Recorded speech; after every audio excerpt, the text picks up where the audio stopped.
Welcome back from that background report on peer pressure. And this background report will now usher my next guest to talk extensively on what we need to know about peer pressure. Help me welcome a life coach with us in the studio this morning, Rahina Idris. Rahina, you're welcome to the program. Thank you so much. Yes. Thank you so much for having me. You're welcome. Yes, we have a very interesting topic to discuss this morning, peer pressure. When we talk about peer pressure, what are we really referring to? Okay. Peer pressure is, when someone is being influenced or coerced or forced into doing something that they actually do not want to do. It cuts across. It comes in so many ways. Usually, when we talk about peer pressure, the first thing that comes to us is the youth, right? Youth, yes. But I'll come to that later. And the adolescents. Okay, that's okay. Now the interesting thing is that the moment we say peer pressure, the first thing that comes to our mind is youth, the adolescent. But it's quite interesting that everyone goes through peer pressure, not just young people, but even adults. Young adults, people in their 50s, 60s can still go into even 70s, depending on the circle you find yourself. Even adults go through peer pressure. And I think it's so important for us to be aware of that, because sometimes things are happening and people don't realize that they are doing certain things because of the pressure within the society or the pressure between their communities. And like I said, it cuts across not just young people, but even adults go through peer pressure. So so that's okay.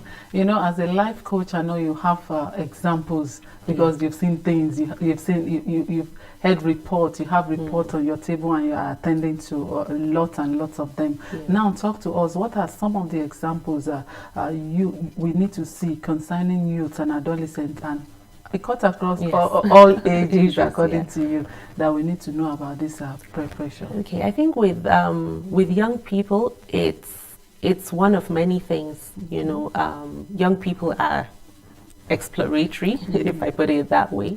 They're trying to find themselves, they're learning new things, they're seeing things on TV, they're seeing things within their homes, within their communities, and they're learning new skills, and those that serve them and those that don't serve them. And quite interesting that when they learn these things, they want to explore and they want to bring in their friends into it. The whole concept of peer pressure is, comes across when people really want to fit in. Because when you don't have that need to fit in, it really doesn't matter when the next person comes and tells you that you need to do this or you need to do that. It's not really a problem, because you have a grasp of who you are and where you're going, so it really wouldn't matter. You'll be able to stand up and not be able to take whatever pressure that is coming towards you and do the things that you need to do or want to do, rather than, going for what others need to. So there are so many examples. We talk about drug issues in young people. Somebody tries a cigarette and they tell their friends, this feels good, this is fun, this is fancy. And then, the next person tries, and before you know it, the whole group is smoking. The same thing, drinking, marijuana, and so many other drugs that young people take. It's usually a lot of the cases usually come as a result of peer pressure. Sometimes we do get a lot of clients who come in, you find out that at the point that these young people start these things, they're not even aware of what they're starting. Somebody just says to them, try these things, until they get really fully into it, then they really understand what it is. But in the beginning, it starts with peer pressure. Of course, not all, but most of it starts with peer pressure. Young people go into all sorts of things. They get into early sex and things like that. It's some of them, they're also as a result of peer pressure. There are people who steal from their parents. You know, a friend of theirs tells them that you need to steal money, we need to go do this, we need to go buy this. And then they go and do those things, not knowing really what they're doing, you know, and then they get into they get into trouble eventually. Or some of them, that's like, you know, the beginning of, you know, the end for them, because for some of them, they never find their way back. You know, so there's so many examples, you know, in schools, truancy, yes. Jumping over the fence, you know, there's a lot of cases, you know, there's a lot of things that young people get into as a result of peer pressure. With older people, it's a bit different because, you know, most likely as an older person, you know where you're heading and all that. Somebody might not necessarily come and give you drug at an older age, and then you would want to take it. But there's so many other ways, you know. You look at a society where people want to drive certain cars because they live in a certain community. They want to live in a certain community. They want to live in highbrow areas. They cannot afford to do those things, but they want to do those things because they must keep appearances. And then also even at workplace, you know, there's a lot of peer pressure. You know, everybody is stealing, you know, is that the right word to use? Embezzling. Embezzling. Yeah, for lack of, yeah. So, corruption. Some people go into those things as a result of peer pressure because people tell you that, oh, you know, this friend of ours got into the same position and they were able to get so much money. You still haven't done much for yourself. Look at your life. Look at the schools your children are going to. And for that reason, you know, somebody just decides to go into doing those things. And you know, even fashion, you know, sometimes people don't want to dress in a certain way, but because of peer pressure, they start to do those things. They start to go to places that they shouldn't go to even as adults. You know, marital issues, a lot of marital issues actually comes up, you know, where the men want to stay at home, but their friends are telling them, you know, keep calling them, they go out, exactly, come let's hang out.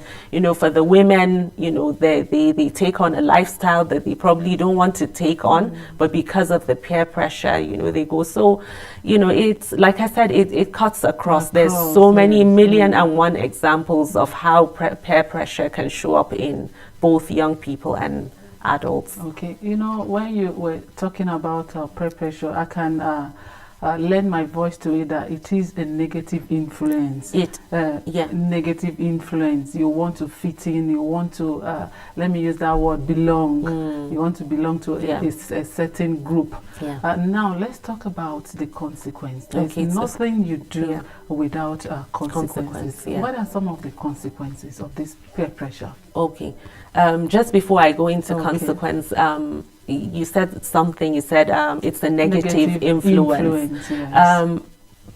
Peer pressure can actually also be seen as a positive influence. Yes, there is a positive one, of course. Yes. So because somebody can get into, if you decide that I don't want to follow this set of people and I want to, because they're negative, they influence me in the wrong way, and decide to move into a community that influences you in the right way. You could be doing things that are still peer pressure, but they're in a positive way because it's helping your life, it's helping you to move further up, you know, the ladder, so grow we can yourself. Look at both ways, yes. And positive. Yeah. So in terms of consequences, so many times people get into peer pressure, they get completely lost. You know, they get completely lost in the rut because they start up those things and they don't know, they see the beginning, but they really don't see the end, you know, and you get into, you know, for example, we talked about drugs, you know, somebody goes into, you know, drug abuse and, you know, they lose themselves, they lose their lives, you know, it starts affecting their relationships, their parents are frustrated, they're frustrated. For some of them, they end up with mental health challenges, you know, so the consequences are far beyond what we can imagine. Okay, thank you so much. Before I let you go, because we don't have all the time. And now, what is the home doing? And what is going to be your advice to the youth? And like you say, it cut across all ages. Your final advice and what the home front is doing to ensure the peer pressure, the negative one, is reduced to the barest minimum? Yes, I think one of the one of the most important things rather is that awareness level. Last night I actually sat my kids, my nieces and nephews, about 6 of them on the table, and I said, let me get your opinions about this, and it turned out into an awareness conversation. It's not the first one, but it's a continuation. One has to engage kids in these conversations. They need to be aware right from a very, very early stage. Sometimes we have this misconception that they need to get to their teens before we start these conversations, but it should start actually as long as the child can understand. They go to school or they mingle with children in their compounds, then the conversation must start as early as 4 or 5. If a child can really understand, there's age appropriate conversation. That conversation must start, and it must start from home. The parents need to make the children aware of the dangers, the consequences, and be able to share with them, experiences, so that the children are able to see. Because, gone are the days where we tell children, don't do this and don't do that. Children nowadays, they have so much information at their fingertips. And, if you don't educate your child, somebody else will educate them. And when that person educates that child, you're not sure the kind of information that they're getting. So you must equip your children right from an early stage. And some of the things that you can do is to talk to your children about the understanding. Even adults struggle with it, but right from an early stage, if you can equip your child to understand that to say no is not a bad thing. It actually empowers you as a person. Being Yes, I know you have a lot to give us on this, and at this point, because we need to go, there's no time anymore. Thank you so much for taking out your time to give us this wonderful information. What we need to know about peer pressure. We do really appreciate your time. Thank you so much. Yes, we have been speaking with a life coach, Rahina Idris, and together we looked at peer pressure, and she has talked to us extensively what peer pressure is all about and what we need to do from the home front. Now, to continue with the program, we all know that every 18th of July is set aside to celebrate a world icon. Who are we talking about? Nelson Mandela. And we decide to put this for you. Please enjoy.